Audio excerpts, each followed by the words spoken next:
The name of this library is called Formik. As you can see, it says build forms in React without the tiers. And trust me, this statement is true.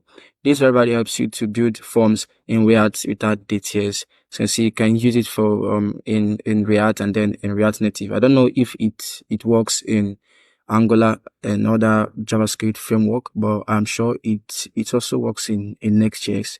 Let me demonstrate to you how this thing works. This is a dummy form I created. Don't mind the styling. This is for teaching.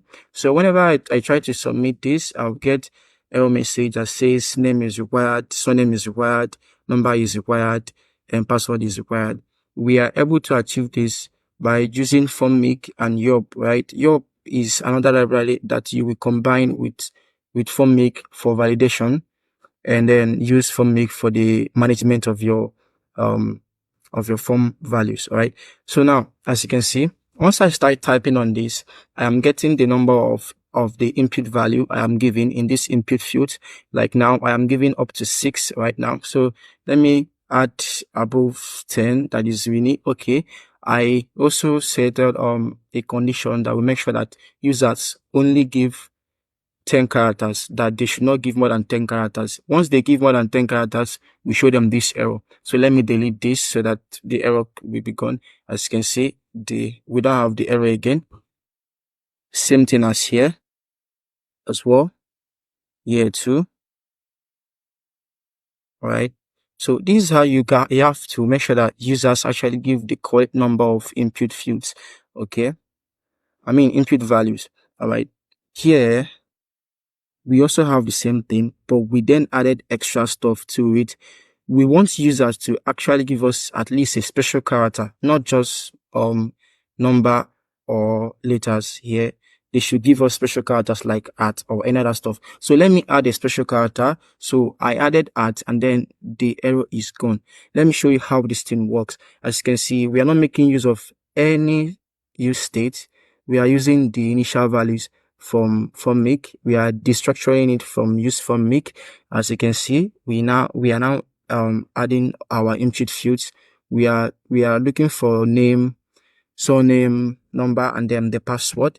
We use Yup to create our validation schema here. As you can see, this is for the name. So we are telling Yup, okay, validate this input fields or input value as string, and then trim it in case if it has excess space. All right, so that this will prevent users from just coming in and just give you empty spaces here, something like that. All right, and then give it a maximum of 10 characters. All right, once it is above 10 characters, show the user this error. That's why we are getting all of those errors you are seeing on the screen. All right, now let me show you how we were able to force users to give us at least a special character. Now, Formik has a method that helps you to create matches. All right, this method makes sure that users actually gives you input values that matches with what you specify. Here we specify these special characters here.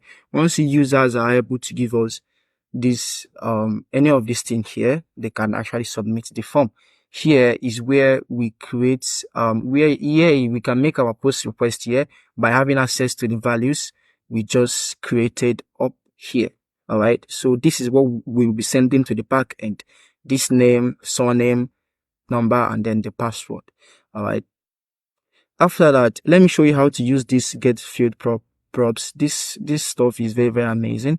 Here, as you can see, I am defining the value, the unchanged, and then the unblur. But in this case, I am not doing that because this get fields encompasses all of these characters. I mean, all of these methods here we just saw: this value, unchanged, and then unblur.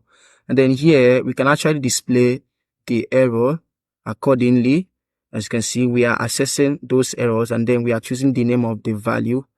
All right, this is for the name. All right, so that's how this two work, and you can make research about this here on their website and learn more about it. And learn more about it. You can read the documentation, and trust me, this tool is an amazing tool. Thanks. Before you go, I would like you to subscribe to my YouTube channel and like this video. I would greatly appreciate it. Thank you.